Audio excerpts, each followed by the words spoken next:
Well, ladies and gentlemen, you've probably heard of them.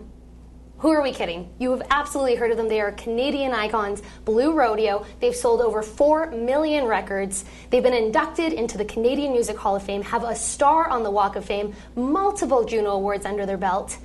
And now they are in the midst of a national tour, 25 dates, 19 cities, and 2 of them are right here in Edmonton at the Northern Alberta Jubilee Auditorium.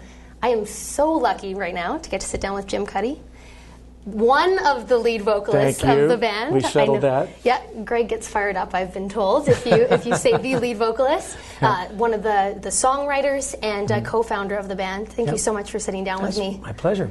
Now, you have several tours under your belt, if we want to downplay it. You must have some awesome stories that were probably lowlights in the moment, but now highlights of the career. Okay, so I have 2 Edmonton stories. So the first time we ever played Edmonton was at Ondanches. And Ondanches is a bar long gone, but it was one of the first bars we played where when you were on stage, there were people on both sides of the stage, so you played and you had to keep turning around. It was just a little restaurant, but it was a cool gig. But the story that I was telling you that I'd never told before is when one time we played the Edmonton Folk Fest, which is a legendary play.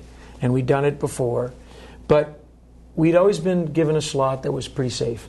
And this time, I don't know whether to teach us a lesson or whatever, but they put us on after Wilson Pickett. And Wilson Pickett, he just tears up the stage. I mean, he goes into the audience, he just takes the audience to the peak, so it's difficult to follow him. So anyway, we did our best.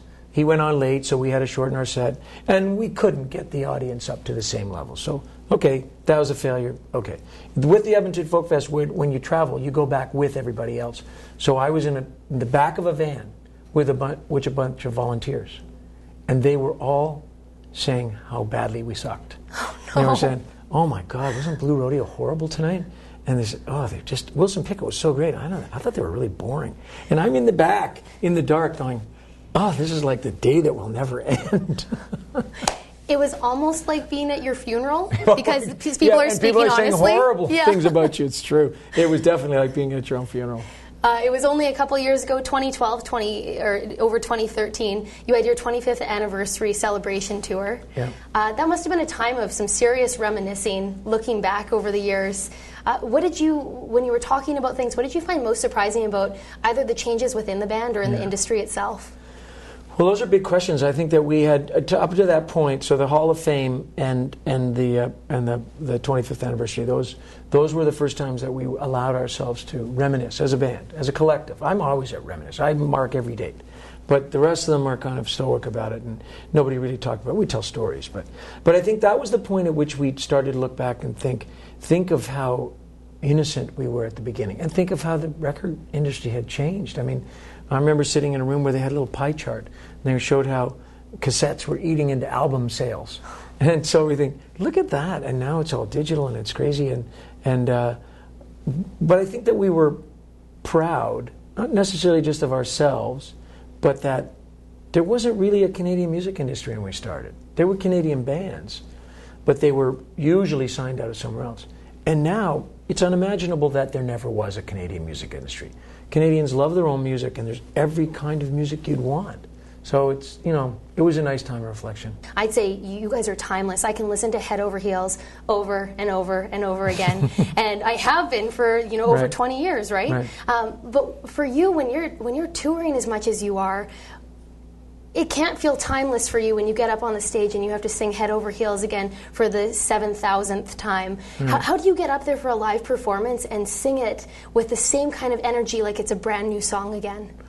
Well, I think for all the songs, I think we learned early in our career that the songs had to mean something, and they had to mean something to us. They didn't have to be directly autobiographical, but they had to attach themselves to real people or real things. So then, when you're singing it, you can summon up that person or that incident, and it's quite nice to revisit that. If it's just about nothing, and you're just singing because it's a popular song, you can feel the repetition, and you can feel the boredom. But, we do get in those patterns. I mean, I think this tour is different. Tour is doing different songs. There's some new songs. There's songs we don't usually do. Because we realized that for about 3 years, we did some of the same songs at the same time. Even though if we were adding in new songs, we opened with this, we closed with this. So you got to be careful of your own patterns, too. Now, you are a part of an ever-evolving music industry, but what I admire most about your band is that you've really stayed true to your sound. How do you stay true to the kind of music you want to put out, the sound you want to put out, but also stay relevant in this music industry?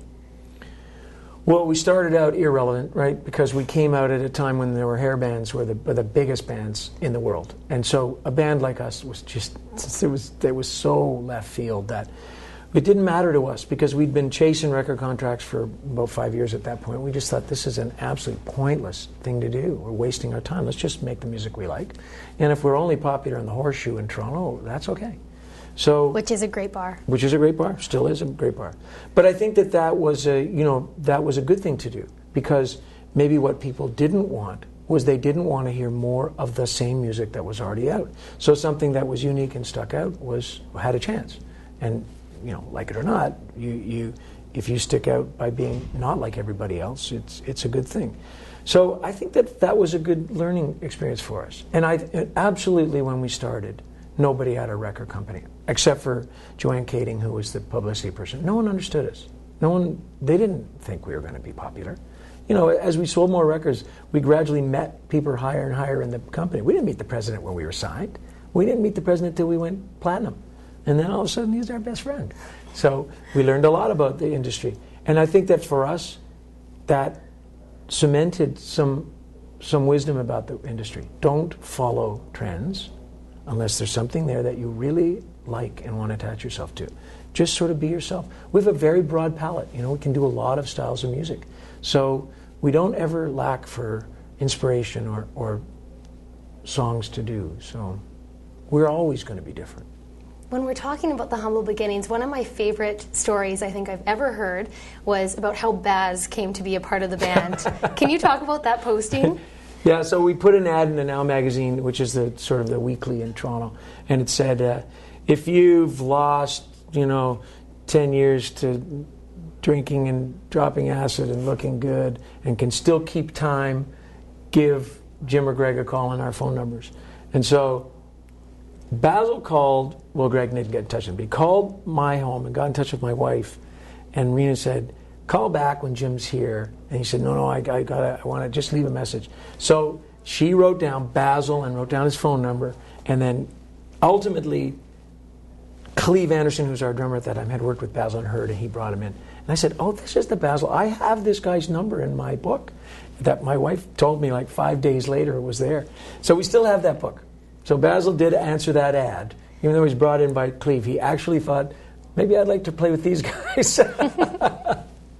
I love it. Okay, we're talking, you and Greg specifically have been together well over 30 years. You started the High Fives together, and then later in the 80s rebranded as Blue Rodeo. We got to know, what's the secret there to working in a partnership with someone and working with a lot of the same bandmates over decades? Because even in Glenn's bio on your website,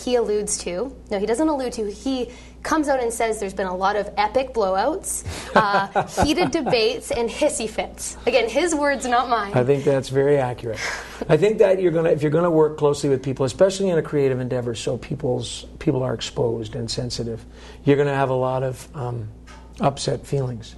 Now, and we also have a very cruel, shared sense of humor, which I think actually is good for us, because I think if we just tippy-toed around each other, I think it would be worse. I think there would be festering feelings instead of getting it all out. But I think what you realize is that the end goal is it's so worth playing together. And you have such a great respect and love for each other that you should work out these problems. And, we have some pretty unique characters in the band. It's not like life. I mean, my life's a lot easier than the band. And so we just learned to talk and listen and all those things that, you have to do and be sensitive to each other. And I mean, otherwise you're not going to do it. You're going to end up being, we have never want to go on stage and not like each other and just do it for money. That would be very unsatisfying. So we can't do that. So therefore you have to follow all those Psychology Today things and, be open to each other. So you're reading the marriage books. And We have to. We take all advice. And at this point, does it come down to being stubborn? Because you were one of the longest lasting Canadian bands in history? I know. Well, we want to, like I said to you, we want to outlast Rush. But they just will not break up. What more do they need? They've done everything. Could they not just break up? Anyway, and I don't think they ever will break up. So I think we'll always, we're kind of used to being second. Second at this, second at that. So I think we'll be fine with that. I think that there's a lot of, on a serious note, I think there's a lot of long-lasting Canadian bands because Canadian music fans are very loyal. They push their bands. You can't go around and just be a jukebox for yourself. But they're very, they stick with you. Which is awesome. And you guys stick together for us. Another story I'd love for you to kind of give us some background on is I think most artists would call it quits after experiencing debilitating hearing loss or hearing sensitivity, which Greg is dealing with. Can you talk a little bit about In Our Nature, how you guys went about recording this album to, so that it worked for everybody? Right. Well, I think about 5 years ago, Greg has hearing problems that are, obviously caused by excessive noise and just being crazy loud all the time. But he's very sensitive to loud noises. He can hear well, but he's very sensitive to loud noises, and a really loud noise will cause him to have an incident for quite a few days. And so he gets himself better, and we got to the point where Greg was coming on and off stage, and it wasn't our band anymore. And so we said, okay, we're going to have to look around. We sat down with our crew and said, we got to get all the sound off our stage.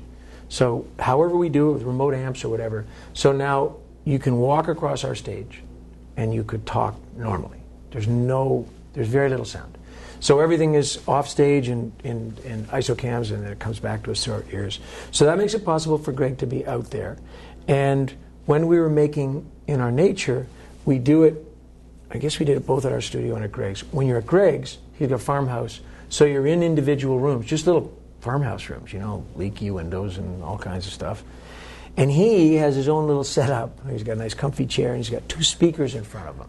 And he can dial up the sound, he can dial us up as much as he wants. And look, part of this is definitely Greg wanting to be the captain of the ship, okay? So he's then, he's, always got to have a jab play in a there. little more, So, but it worked great. I mean, you're always, not always, but a lot of times recording is about isolating everybody. And we like to play together as much as we can. So it was actually a pretty nice atmosphere that we got in Greg's. We could hear each other. I mean, ultimately, if you just wanted, you could yell something. I mean, just thin walls, and somebody could hear you downstairs. So that was all fine. But we could hear each other. We could play together, and Greg was comfortable. And we need, for this band to be the real band, we need Greg to be a full part of it. He's, one of the vital organs of the band. So we can't have him be sort of to the side and just be protected. We have to have him. So it actually worked great. I think it's a lot less fatiguing on all of us. I just loved picturing you all in your separate little rooms, playing your instruments and not having to hear anybody else. I love that image. I know. Well, you can dial up anybody else. You can dial everybody in. So, yeah, it is pretty funny. It is really neat. Because you and Greg have been together so long, and Basil's been a part of the picture, when you bring in new bandmates, they're basically adopted family members. What is it like bringing them into the family and making them feel a part of the whole picture? Well, I think that at the beginning, so let's say when Cleve left and we brought Mark French in, well, we wanted to keep the family thing going. And then Glenn came and we keep the family thing going. Then we started replacing people some people left in not the greatest circumstances and don't like us anymore. So then we're like, well, screw this family thing. You're going to come in, like when Bob Packwood left, and he left in such a horrible way, awful. And so we thought, we're not bringing in any more family members. You can come and play with us, and you'll be a salaried guy, and we're not going to get to know anything about you. We don't even want to know your last name. We just want to know who to call. So, of course, that doesn't work. Michael Boguski sent our last guy in, and he's a great guy, and we've, And you're not making him feel welcome at all. Well, because he's not in the family. We made it hard on him. we made him be sort of like a temporary guy for 3 years or something. But you can get very wounded by people coming and going, and it is a very personal thing. And when they leave and they hate your guts, you wonder why, and so you think, okay. But I think also bringing Colin Cripps in, because Colin Cripps came in and it started to take a lot of that guitar work off of Greg's shoulders, so Greg could play more what he wanted with less volume. And that was really a consolidating thing, because he's a beautiful guy. We've known him for a long time. He plays beautiful guitar, and he sings. And so all of a sudden we had 3-part harmonies where we never had before, always had them on record. So I think that was, and then we were like, okay, we can now call ourselves a family again. We're not afraid of you guys, it's okay. I think so we're back to being a family. Oh, okay. Well, that's wonderful. I think a lot of us were thinking when you say screw the family thing, a lot of us look at our families and wish that we could say that too, but we're stuck with them. I know. Our guys, when they leave, they leave. You can't do that about a family. Yeah. But okay. Yeah, no, I mean, it's a better atmosphere. We're in a weird shift in the music industry right now where we're seeing a lot of really interesting collaborations, a lot of country artists working with rappers. And I just wanted to ask, is there any artist or band you'd really love the opportunity to collaborate with? I don't think that that's something that's on the docket for us, because I think what we do is we bring along bands on tour. So Tara Lightfoot's on tour with us now. She's great, absolutely great. She comes up and sings a song with us at the end of the night. And so I think that we get sort of our merger with new musicians and other musicians by touring with them and playing with them and doing shows where we have guest artists come up, and you know, our Christmas show was all guest artists that we knew that would come up and do a song. So I think that's kind of how we do our musical collaborations. I don't know that it's not that we wouldn't do it. It would have to be something that was a little more organic than, hey, there's a cool rapper, let's do something.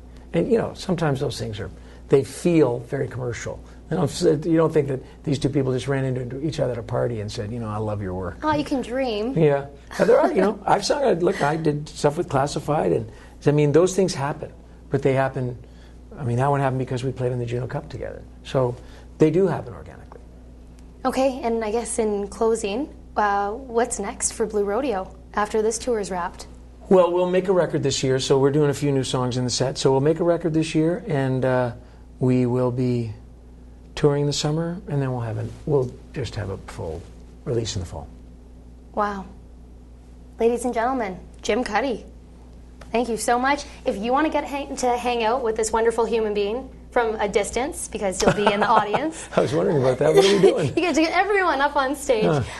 They are performing tonight for their last night in Edmonton at the Northern Alberta Jubilee Auditorium at 8 o'clock.